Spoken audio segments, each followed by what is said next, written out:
बहुत समय पहले की बात है। कासगंज नामक एक सुंदर सा गांव हुआ करता था।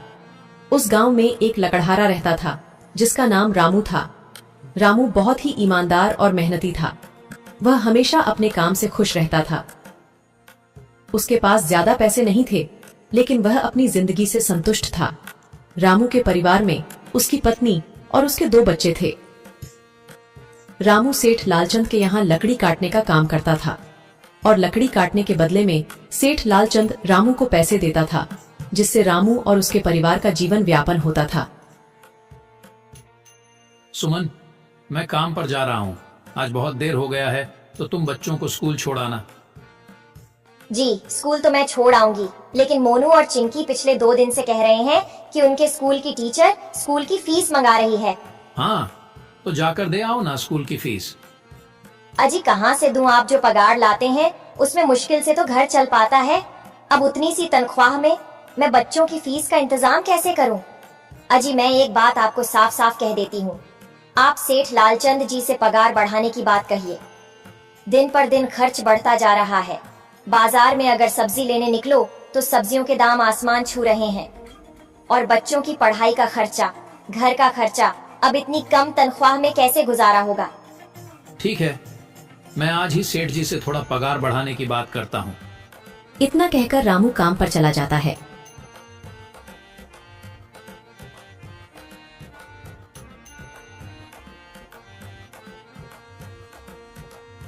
अरे भाई, आज तो पगार का दिन है। देखो, अब यह सेठ लालचंद कोई ना कोई लोचा जरूर करेगा।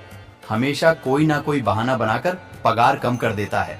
और अगली बार तो मेरी आधी पगार काट ली थी, यह कहकर कि जो मैंने लालचंद जी से 200 रुपए उधार लिए थे, उसका ब्याज बढ़कर 1000 रुपए हो गया है। इसलिए मैं तुम्हारी पगार में से 1000 रुपए काट रहा हूँ। हाँ हरिया भाई, तुम एकदम ठीक कह रहे हो। ये सेठ लालचंद ना एक नंबर का चालाक और लालची इंसान है। एक तो दुगुना काम ले लेता है और बदले में पैसे भी पूरे नहीं देता। हाँ भाई, मेरे भी अगली बार सेठ लालचंद ने पगार काट लिए थे। मैंने बस 2 छुट्टी ली थी जब मेरी बिटिया बहुत बीमार थी, और इस लालचंद ने इस बात का फायदा उठाकर मेरी पूरी आधी पगार काट ली। हे भगवान, बस सेठ जी इस बार मेरी पूरी पगार दे दें। बच्चों के स्कूल की फीस भी भरनी है। ऐसे सभी लकड़हारे अपने काम पर लग जाते हैं। काम करने के बाद सेठ लालचंद के पास जाते हैं। सेठ जी, महीना पूरा हो गया है, हमें हमारी तनख्वाह दे दीजिए। देखो भाइयों, अभी मेरे पास तुम्हें देने के लिए पैसे नहीं है। अभी माल नहीं बिका है, सारा माल गोदाम में ही पड़ा हुआ है। कल या परसों तक तुम्हें तुम्हारी तनख्वाह मिल जाएगी। पर सेठ जी, अभी हमारे पास बिल्कुल पैसे नहीं बचे हैं। घर का भी सामान लाना है, बच्चों की फीस भरनी है। अरे मैंने कहा तो सही, 1-2 दिन और रुक जाओ, कल या परसों तक पैसे मिल जाएंगे। अभी मेरे पास पैसे नहीं है। सभी लकड़हारे निराश मन से अपने अपने घर आ जाते हैं। अजी क्या हुआ? इस बार कितना पगार मिला है? सुमन, अभी कोई पगार नहीं मिला। सेठ जी ने कहा है कि 1-2 दिन में पगार मिल जाएगा। पगार नहीं मिला? आपको तो पता है ना, बच्चों की फीस भरनी है। इनकी स्कूल टीचर ने आज साफ साफ चेतावनी दे दी है कि अगर कल फीस नहीं लाई तो बच्चों को घर पर ही बिठा लेना। अब बताओ मैं क्या करूं? मैं क्या करूं सुमन, यह सेठ जी समय पर कभी पैसे देते ही नहीं है। अब तो बस हम इंतजार के सिवा और कुछ नहीं कर सकते। 1-2 दिन की बात है, देख लेते हैं। ऐसे ही 2 दिन गुजर जाते हैं। 2 दिन बाद सेठ लालचंद सबको पगार देता है। अरे हरिया, ये ले अपनी इस महीने की पगार। सेठ जी, यह तो बस 2000 है। मैंने तो इस महीने 3000 तक का काम किया है। हाँ, काम तो किया है, लेकिन तूने 1-1 घंटे आराम भी तो किया है। ये पैसे उसी आराम के कांटे हैं। पर सेठ जी, आपने तो कहा था 8 घंटे काम के महीने में 3000 मिलेंगे, और मैंने तो 8 घंटे काम किया और 1 घंटे आराम। देख हरिया, मुझे ज्यादा हिसाब किताब न समझा। ये 2000 रख, अगर चाहिए तो, और अगर नहीं चाहिए तो कहीं और काम ढूंढ ले। बेचारे हरिया के पास उन पैसे को लेने की सिवाय और कोई रास्ता नहीं था। हरिया चुपचाप वह पैसे रख लेता है। रामू, ये लो तुम्हारे 2500 रुपए। पर सेठ जी, 2500 क्यों? मेरे तो पूरे 3000 बनते हैं ना। मैंने तो कोई छुट्टी भी नहीं की और ना ही कोई आराम। मैंने तो अपना सारा काम समय पर किया है। हाँ, समय पर तो किया है, पर इस समय बाजार में लकड़ियों का दाम काफी सस्ता हो गया है। इस वजह से अभी तुम्हें भी पगार कम ही मिलेगी जब तक लकड़ियों का दाम नहीं बढ़ता। पर सेठ जी, बात तो 3,000 की हुई थी ना, अब 2,500 में मैं कैसे घर चलाऊंगा? बच्चों की स्कूल की फीस भी भरनी है सेठ जी। इस बार आप पूरे पैसे दे दीजिए। 2,500 ही मिलेंगे तुझे। यहाँ काम करना है तो कर, वरना कहीं और काम ढूंढ ले। बेचारे हरिया के पास उन पैसे को लेने के सिवाय और कोई रास्ता नहीं था।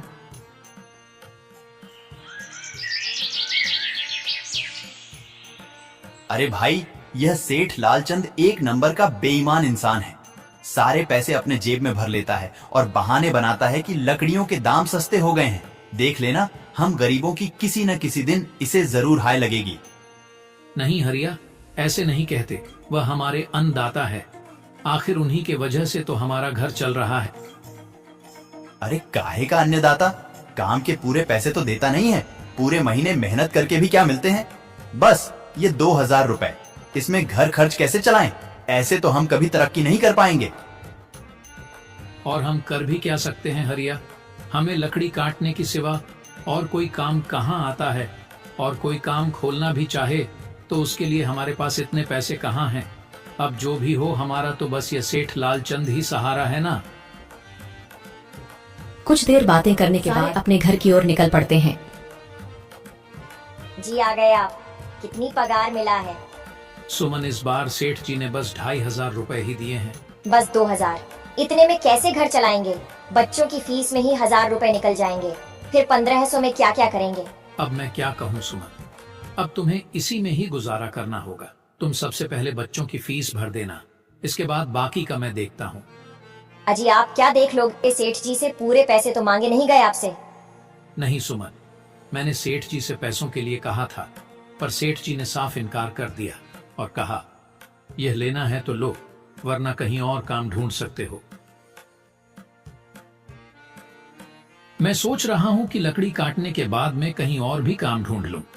सेठ जी के यहाँ से काम करने के बाद मैं दूसरी जगह पर काम किया करूंगा, इससे कुछ ज्यादा आमदनी हो जाएगी। आज ही मैं सेठ जी के यहाँ पर काम करने के बाद और भी जगह काम ढूंढने जाऊंगा।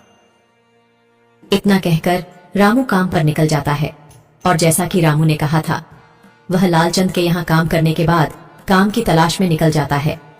रामू पूरे गांव में काम ढूंढता है, दुकानों दुकानों पर जाकर लोगों से काम मांगता है, मगर हर जगह रामू को केवल निराशा ही हाथ लगती है। अंत में थक हार कर रामू वापस जाने लगता है। तभी वह देखता है कि अचानक बहुत सारे भैंसों का झुंड उसकी तरफ दौड़े आ रहा है। यह देखकर रामू बहुत डर जाता है। वह इधर उधर देखता है तो उसे एक गुफा दिखती है और वह गुफा में जाकर छुप जाता है। जब भैंसों का झुंड वहां से निकल जाता है तब रामू की जान में जान आती है। हे भगवान, आज तो बाल बाल बच गया मैं, वरना आज तो मैं इन भैंसों के पैरों तलों तो कुचला ही जाता। पर यह मैं कहाँ आ गया? रामू यह सब सोच ही रहा था कि तभी उसकी नजर गुफा में रखी एक टोकरी पर जाती है। रामू उस टोकरी के पास जाता है। ये कैसी गुफा है? ये कैसी टोकरी यहाँ पड़ी है? इसे मैं घर ले जाता हूँ, सामान रखने के काम आ जाएगी। रामू जैसे ही उस टोकरी को हाथ लगाता है, गुफा में से एक आवाज आती है, रुक जाओ, इसे छूने की कोशिश मत करो। यह आवाज सुनकर रामू एकदम पीछे हट जाता है। तभी गुफा में एक जिन्न प्रकट हो जाता है और वह रामू से कहता है, कौन हो तुम और मेरी गुफा में क्या कर रहे हो? मुझे माफ करना, आप जो भी हो। कुछ भैंसों का झुंड मेरे पीछे पड़ गया था और उनसे बचने के लिए मैं इस गुफा में आकर छिप गया और फिर मेरी नजर इस टोकरी पर गई। माफ कीजिए, मुझे लगा यहाँ कोई नहीं है तो यह टोकरी किसी की नहीं होगी, इसलिए मैंने इसे छुआ। रामू, तुम्हें डरने की जरूरत नहीं है। मैं तुम्हारे बारे में सब जानता हूँ। मेरी नजर एक बार भी जिस पर पड़ जाती है, मैं उसका इतिहास अपनी खुली आंखों से देख सकता हूँ। पर आप है कौन और आप इतने विचित्र क्यों दिखाई पड़ रहे हैं? आप अपना परिचय दीजिए, कौन है आप? मैं एक जिन हूँ और मैं कई सालों से इस गुफा की रक्षा कर रहा हूँ। यह गुफा मेरे पूर्वजों की है। इस गुफा में केवल वही इंसान घुस सकता है जिसका मन बिल्कुल पवित्र हो। अगर तुम अपवित्र होते तो तुम इस गुफा में कभी नहीं घुस पाते। तुम एक सच्चे इंसान हो, इसलिए तुम इस गुफा में घुस पाए और इस टोकरी को छू पाए। अब तुमने इस टोकरी को छुआ है तो यह टोकरी तुम्हारी हुई। नहीं, मुझे ये टोकरी नहीं चाहिए, मैं तो बस देख रहा था। डरो मत रामू, तुम ये टोकरी ले जाओ। ये कोई साधारण टोकरी नहीं है, बल्कि यह जादुई टोकरी है। जादुई टोकरी? क्या यह वही जादुई टोकरी है जिसके बारे में हमारी दादी कहानी सुनाई करती थी कि किसी गांव में एक जादुई टोकरी हुआ करती थी और वह सबकी इच्छाएं पूरी करती थी? हाँ रामू, ये वही जादुई टोकरी है। अब तुम इस टोकरी के मालिक हो। तुम इसके इस्तेमाल से अपनी स्थिति सुधार सकते हो, पर याद रखना, तुम जो भी वस्तु इस टोकरी में एक बार डालोगे, वह चीज ही तुम्हें बार बार इस टोकरी में डालनी होगी। इसके अलावा तुम और दूसरी कोई चीज इस टोकरी में नहीं डाल सकते। अगर तुमने ऐसा किया तो इसका परिणाम तुम्हें ही भुगतना होगा। मेरी इस बात को हमेशा ध्यान में रखना और सोच समझकर बिना लालच किए इस टोकरी में वह ही सामान रखना जिसकी तुम्हें जरूरत हो। रामू टोकरी को लेकर घर आ जाता है। सुमन, ये देखो, ये मैं क्या लेकर आया हूँ। क्या लाए हो आप? बस ये एक टोकरी। सबसे पहले यह बताइए, आप तो काम की तलाश में गए थे ना, तो कोई दूसरा काम मिला कि नहीं? नहीं। अरे सुमन, मेरी पूरी बात तो सुनो। ये कोई ऐसी वैसी टोकरी नहीं है, बल्कि ये एक जादुई टोकरी है। रामू सुमन को वह सारी घटना के बारे में बताता है जो उसके साथ हुई। अच्छा, तो आपका कहने का मतलब है कि इस टोकरी में हमें कोई ऐसी चीज डालनी होगी जिसकी हमें सबसे ज्यादा जरूरत हो। हाँ सुमन, हमें सोच समझकर ही इसमें कोई चीज डालनी होगी। रामू थोड़ी देर सोचता है, फिर उसका ध्यान उन लकड़ियों पर जाता है जो एक बार उसने सुमन को रखने को दी थी। सुमन, तुम्हें याद है, एक बार मैं जंगलों में लकड़ियां काटने गया था तो मुझे एक चंदन की लकड़ी मिली थी और वह मैंने तुम्हें लाकर दे दी थी। हाँ, दी तो थी। तो तुम उस लकड़ी को ले आओ। हम उस चंदन की लकड़ी को ही इसमें डालेंगे और उस लकड़ी से अपना एक व्यापार शुरू करेंगे। सुमन चंदन की लकड़ी को ले आती है और उसे टोकरी में डाल देती है। वह जैसे ही चंदन की लकड़ी उस टोकरी में डालते हैं, उसमें कई सारी लकड़ियां आ जाती हैं। अरे वह, यह तो चमत्कार ही हो गया। ये देखिए, कितनी सारी चंदन की लकड़ियां हो गई। अगर आप इसको बेचेंगे तो इससे काफी अच्छे पैसे मिलेंगे। हाँ राधा, मैं कल सुबह बाजार जाकर इनको बेच आऊंगा और जो पैसे मिलेंगे उससे हम अपने मोनू और चिंकी के स्कूल की फीस भर देंगे और बाकी बचे पैसों को संभाल कर रख लेंगे। अगले दिन रामू लालचंद सेठ के यहाँ काम पर न जाकर चंदन की लकड़ियों को बेचने के लिए बाजार की ओर निकल पड़ता है। वहाँ पर रामू चंदन की लकड़ियों को बहुत ही कम दामों में बेचा, जिसकी वजह से आम लोगों के साथ साथ बड़े व्यापारियों ने भी रामू से चंदन की लकड़ियाँ खरीदी। लकड़ियों को बेचकर रामू को काफी अच्छे पैसे मिले। पैसों को लेकर चंदन घर आ जाता है। ये देखो सुमन, उन लकड़ियों को बेचकर मुझे कितने सारे पैसे मिले हैं। ये लो कुछ पैसे, इससे तुम कल मोनू और चिंकी के स्कूल की फीस भर देना। अच्छा, तो मैं काम पर जाता हूँ। अजी, आपके पास तो अब यह जादुई टोकरी है, तो अब आपको उस सेठ लालचंद के यहाँ काम करने की क्या जरूरत है? हाँ सुमन, मैं सेठ लालचंद जी के यहाँ काम पर नहीं जा रहा, बल्कि मैं तो वहाँ पर जो काम कर रहे बाकी के लकड़हारे हैं उन्हें ये खुशी की खबर देने जा रहा हूँ, क्योंकि सेठ लालचंद जी से मेरे साथ साथ वह लकड़हारे भी बहुत परेशान थे। इसलिए अगर मेरा भला हो रहा है तो क्यों ना मैं उन सभी का भला करूं। वह सभी बहुत ईमानदार लकड़हारे हैं, वह सभी बहुत मेहनत से काम करते हैं, मगर लालचंद ने कभी भी उनको उनकी मेहनत के सही पैसे नहीं दिए।